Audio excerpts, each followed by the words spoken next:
दोस्तों, हड्डियों से कट कट की आवाज आना, इसे मेडिकल लैंग्वेज में क्रैप्टस कहा जाता है।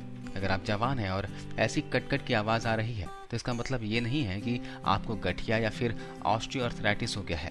अगर यंग एज में है, ऐसा हो रहा हो तो हो सकता है कि आपके बॉडी में गैस यानी कि वात ज्यादा बनती है, जिस वजह से आपके जोड़ों के बीच में जो फ्लूइड्स होता है उसमें हवा के बुलबुले बनना शुरू हो जाते हैं, और वो बुलबुले जब फूटते हैं, ब्रस्ट होते हैं, तो कट कट की आवाज आती है। इसके लिए आपको अपने डाइजेस्टिव सिस्टम को मजबूत करना होगा ताकि बॉडी के अंदर हवा इकट्ठी ना हो, गैस ना बन सके। इसके लिए आपसे गुजारिश है कि दोस्तों, रात को खट्टी चीज कभी भी ना खाएं, इससे आपके पेट में गैस नहीं बनेगी। दूसरी चीज, पानी कभी भी खड़े होकर ना पिएं। पानी जब भी पिएं तो बैठकर इत्मीनान से पिएं। खड़े होकर पानी पीने से बॉडी में वात रोग होता है। ये दोनों ही चीजें आपको अपनी डेली लाइफ में ध्यान में रखनी है। दोस्तों, यंग एज में आपको ऑस्टियोआर्थराइटिस नहीं होगा। ये प्रॉब्लम आपको 40 के एज के बाद ही होती है। अगर किसी बच्चे को या फिर किशोरावस्था में हड्डियों से कट कट की आवाज आ रही है और उसकी हड्डियों में कोई दर्द या फिर परेशानी का अनुभव नहीं हो रहा है तो परेशानी की कोई बात नहीं है। अगर आपकी उम्र 40 या इससे ज्यादा है और आपको ये प्रॉब्लम हो रही हो तो इसका असली वजह गठिया होता है, ऑस्टियोआर्थराइटिस हो सकता है, या फिर यूरिक एसिड बढ़ जाने की वजह से भी ये प्रॉब्लम होती है। ऑस्टियोआर्थराइटिस एक तरह का गठिया रोग है जिसमें हड्डियों के सिरों पर लचीले ऊतकों की संख्या कम हो जाती है। घुटनों के जोड़ों पर मौजूद कार्टिलेज धीरे धीरे खत्म हो जाते हैं, जिससे ही घुटनों का जोड़ अचानक मुड़ता है तो उसे टूटने या फिर चटकने जैसी आवाजें आती हैं, जिसे घुटने की चरचराहट भी कहते हैं। ये आवाजें घुटनों में अक्सर होती हैं और आमतौर पर दर्द नहीं देती। ज्यादा प्रॉब्लम हो जाए तो ज्वाइंट में सूजन हो जाती है और चलना फिरना मुश्किल हो जाता है। आइए जानते हैं कि अपनी डेली लाइफ में ऐसी कौन सी चीज खाएं जिससे आप इस परेशानी से बच सकते हो। दोस्तों, सबसे पहले आप अपने डाइट में भीगे काले चने को शामिल करें। ये फाइबर, प्रोटीन, कैल्शियम के बहुत ही रिच सोर्स हैं और एंटीऑक्सीडेंट से भरपूर होते हैं। आप रात को 3 से 4 चम्मच चने को पानी में भिगो कर रख दें, फिर सुबह उठते ही खाली पेट इसका पानी पीना है और इस चने को चबा चबा कर खा लेना है। इससे आपके ज्वाइंट्स की प्रॉब्लम दूर हो जाएगी। अगर आपका यूरिक एसिड बढ़ा हुआ है तो चने की क्वांटिटी आधी कर लें और इसे उबाल कर खा सकते हैं। आप रात को चने भिगोने के साथ साथ 4 से 5 बादाम और 15 से 20 किशमिश के दाने भी भिगो कर खा सकते हैं। इससे आपके शरीर को एनर्जी मिलेगी, आपके शरीर को ताकत मिलेगी, स्टैमिना मिलेगी। ऐसा आप सुबह जरूर करके देखें। दूसरा उपाय है दोस्तों, मेथी दाना। मेथी दाना भी ज्वाइंट्स के हेल्थ के लिए काफी अच्छा होता है। ये हड्डियों के लिए काफी अच्छा होता है। मेथी दाने में फाइबर प्रचुर मात्रा में होता है। यह बॉडी से वात को निकाल देता है। इसके लिए आप रात को आधा चम्मच मेथी दाना पानी में भिगो दें और सुबह मेथी दाने को चबा चबा कर खा लें। उसके बाद जो बचा हुआ पानी है उस पानी को भी पी लें। इससे हड्डियों के बीच एयर बबल्स की समस्या खत्म हो जाती है। यानी कि आपका जो वात बढ़ा हुआ है, जिस वजह से कटकट की आवाज आती है, वो वात की समस्या जो है वो संतुलित हो जाएगी। तो वात को संतुलित करने के लिए मेथी दाने का उपयोग जरूर करें। आयुर्वेद की किताब अष्टांग हृदयम में बताया गया है कि मेथी दाना जो है वात और कफ को संतुलित करने का सबसे उत्तम औषधि है। लेकिन एक बात का ध्यान रखें कि आपके शरीर में पित्त बढ़ा हुआ रहता है। पित्त बढ़ना मतलब आपको हमेशा एसिडिटी की प्रॉब्लम रहती है। जब आप खाना खाते हो तो खट्टी डकारें आती हैं, खाना ठीक से पच नहीं पाता, कुछ गर्म चीजें आप खा लो तो पेट फूल जाता है, पेट में दर्द होना शुरू हो जाता है और वॉमिटिंग जैसी फील होती है। तो आपको इस तरह की समस्या है तो आपको मेथी दाने का उपयोग बिल्कुल भी नहीं करना है और गर्म चीजें आपको इस गर्मी के मौसम में नहीं खानी। बाकी सभी लोग इस मेथी दाने को भिगोकर ले सकते हैं। तो जिनका पित्त बढ़ा हुआ है वो अखरोट भिगो कर खा सकते हैं, या फिर आप जो भी ड्राई फ्रूट्स खाना चाहें तो उसे भिगो कर खाएं। रात को 1 अखरोट, 4 से 5 बादाम और 1 मुट्ठी काले चने को भिगो कर सुबह खाइए। साथ में आप उसमें किशमिश भी ऐड कर सकते हो। इससे घुटनों की जो कटकट की आवाज है, कैल्शियम की कमी है, उससे आपको छुटकारा मिल जाएगा। अगला उपाय है दोस्तों, हल्दी वाला दूध। अभी बारिश का मौसम भी शुरू हो गया है तो हल्दी वाला दूध अभी पी सकते हो। और हल्दी वाला दूध दोस्तों हर किसी को पीना चाहिए। हल्दी वाला दूध ज्वाइंट प्रॉब्लम को दूर करने के लिए रामबाण के समान है। हल्दी एंटीबायोटिक होती है, ये इम्यूनिटी को बढ़ाती है और ज्वाइंट्स के दर्द को भी कम करने का काम करती है।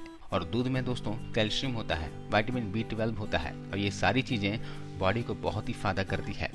लेकिन ध्यान देने वाली बात यह है कि हल्दी वाला दूध बनाते समय हल्दी का इस्तेमाल हमें कितना करना चाहिए, ये हमें जानकारी होना भी जरूरी है। तो हमें हल्दी वाला दूध बनाने के लिए क्या क्या चाहिए होगा। 1 गिलास दूध में आपको आधी छोटी चम्मच सौंठ का पाउडर, जी हाँ सोंठ का पाउडर यानी कि ड्राई जिंजर और आधी छोटी चम्मच साथ में आपको हल्दी डालनी है। हल्दी और जो सोंठ का पाउडर आप मिला रहे हो ये दोनों ही घर पे पिसा हुआ होना चाहिए। आप हल्दी गांठ वाली बाजार से ले आओ और सोंठ सूखा हुआ बाजार से ले आओ और दोनों को पीसकर किसी डब्बे में रख लो। ये दोनों ही औषधि हड्डियों के लिए रामबाण है। हड्डियों में दर्द, कमर में दर्द, किसी भी तरह का समस्या हो, मोच की वजह से दर्द हो या फिर जोड़ों में सूजन की समस्या हो गई हो, तो ये सोंठ और हल्दी वाला दूध पी सकते हो। इसका कोई नुकसान नहीं होता, लेकिन क्वांटिटी आपको कम ही रखना है। पुरुषों को तो बिल्कुल भी हल्दी का सेवन ज्यादा नहीं करना चाहिए, तो इसलिए क्वांटिटी आपको बताई गई है आधी छोटी चम्मच। जितना आप देख रहे हो क्वांटिटी, इतनी ही क्वांटिटी आपको वहाँ पे मिलाना है। इसके साथ आप एक चुटकी काली मिर्च का पाउडर ऐड कर सकते हो और मिठास के लिए इसमें आप मिश्री मिलाकर पीजिए। दोस्तों इसे आप लगातार पीजिए। घुटनों की समस्या, हड्डियों से रिलेटेड कोई भी प्रॉब्लम हो, ये प्रॉब्लम दूर हो जाएगी। और ये पूरे बरसात के मौसम में पीजिए, कोई नुकसान नहीं करेगा। जिनका यूरिक एसिड बढ़ा हुआ है तो उनके लिए मैं एक अलग से वीडियो बनाऊंगा, क्योंकि यूरिक एसिड में ज्यादा प्यूरिन वाली चीजें नहीं खानी होती है। तो इसका वीडियो मैं अलग से बना दूंगा कि यूरिक एसिड में क्या खाना है, क्या नहीं खाना है और यूरिक एसिड को कैसे कंट्रोल किया जा सकता है। यूरिक एसिड वाले दूध पी सकते हैं, दूध या दूध से बने खाद्य पदार्थों का सेवन कर सकते हैं। इसमें काफी कम मात्रा में प्यूरिन होता है, लेकिन आपको भी दूध या दही का सेवन ज्यादा नहीं करना है। इसके अलावा एक उपाय और है जिसका सेवन आप भी कर सकते हो और अपने पूरे परिवार को भी दे सकते हो। जब भी आप रोटी बनाने के लिए आटा गूंथते हैं तो लगभग 500 ग्राम गेहूं के आटे में 20 ग्राम अलसी का पाउडर और 20 ग्राम सफेद भुना हुआ तिल का पाउडर, दोनों का पाउडर बना लीजिए और इस आटे में डाल दीजिए। और इसमें आप आधी छोटी चम्मच कलौंजी और आधी छोटी चम्मच अजवाइन डाल सकते हैं और इससे बनी रोटी आप भी खाइए, अपने बच्चों को भी खिलाइए। इससे उनको कैल्शियम और ओमेगा 3 फैटी एसिड मिलेगा जो ओवरऑल हेल्थ के लिए बेनिफिशियल है। अगर कोई समस्या ना भी हो तो इस तरह आटे में अलसी, तिल, कलौंजी और अजवाइन मिलाकर सेवन कर सकते हैं। इसे पूरे बारिश के मौसम में लीजिए, कोई नुकसान नहीं करेगा। लेकिन गर्मी के मौसम में इसका इस्तेमाल ना करें, क्योंकि सफेद तिल, अलसी, कलौंजी और अजवाइन इन चारों की तासीर गर्म होती है जो पित्त प्रकृति वालों के लिए अच्छा नहीं है। बाकी गर्मी के मौसम में जिनका वात बढ़ा हुआ है, घुटनों में दर्द, जोड़ों में दर्द है, वो ले सकते हैं, या फिर जिनका कफ बढ़ा हुआ रहता है, सर्दी जुकाम खांसी हमेशा लगा रहता हो, तो वो भी इस तरह गर्मी के मौसम में ले सकते हैं। इसके अलावा गुड़ और भुने हुए चने खाएं। इसमें ढेर सारा आयरन और कैल्शियम होता है जो हमारी हड्डियों को मजबूती देता है, हड्डियों में लुब्रिकेंट की कमी नहीं होने देता। जिनकी हड्डियों में बहुत लचक पड़ती है, चलते टाइम, बैठते टाइम, वो भी दूर हो जाती है। उन लोगों के लिए चीजें बहुत ही फायदेमंद है जिनकी हड्डियां कमजोर हो गई हैं। तो चना और भुने हुए गुड़ का सेवन आपको जब भी भूख लगे तब आप एक मुट्ठी चना ले लो और 10 से 15 ग्राम गुड़ की ढेली ले लो और उसे चबा चबा कर खा लो। गर्मी के मौसम में 10 ग्राम तक आप गुड़ खा सकते हो, इससे ज्यादा क्वांटिटी आप कंज्यूम ना करें। इसके अलावा दोस्तों वाघभट जी कहते हैं कि कुछ चीजों को नहीं रोकना चाहिए। जैसे उंघासी आती हो तो उसे कभी भी ना रोकें। आपको यूरिन आता हो तो यूरिन को कभी भी ना रोकें। जब भी आपको पेशाब आता हो तो तुरंत जाकर कर लें। इसे रोकने से बहुत ही भयंकर रोग होते हैं। इसके अलावा जब भी आपको प्यास लगे तो पानी जरूर पिएं। ऐसा नहीं कि प्यास लग रही हो और आप काम में बिजी हो। प्यास लगी हो तो पानी पी लेना चाहिए, क्योंकि उस समय शरीर को पानी की जरूरत होती है और आप उसे रोक दोगे तो आपको नुकसान कर सकती है। इसके अलावा भोजन करने का टाइम टेबल फिक्स कर लीजिए। कभी भी कुछ भी ना खाएं, समय के हिसाब से खाना खाएं और हेल्दी डाइट अपनाएं। तो दोस्तों आज के इस वीडियो में बस इतना ही। वीडियो जानकारी कैसी लगी आप हमें कमेंट कर बताना और ज़्यादा से ज़्यादा कृपया करके वीडियो को लाइक करते हुए जाना। आपको इस वीडियो को देखने के लिए बहुत बहुत धन्यवाद।